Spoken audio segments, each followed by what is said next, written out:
Hey guys, welcome back to my YouTube channel. If it's your first time here, please don't forget to hit the notification bell so that you don't miss my other videos. Mzansi Magic has reportedly added 7 more episodes on the 8th season of UTHANDO NES'THEMBU.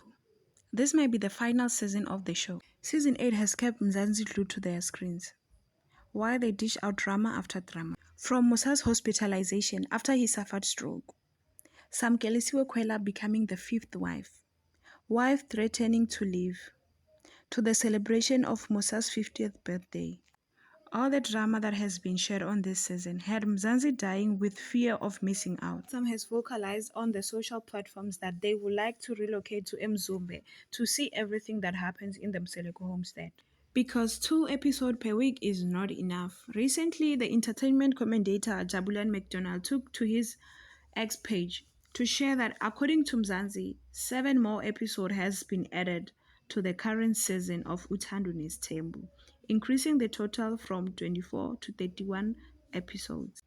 Is this really the final season of UTHANDO NES'THEMBU? Thank you very much for watching. That was all for now. Until we meet in my next video.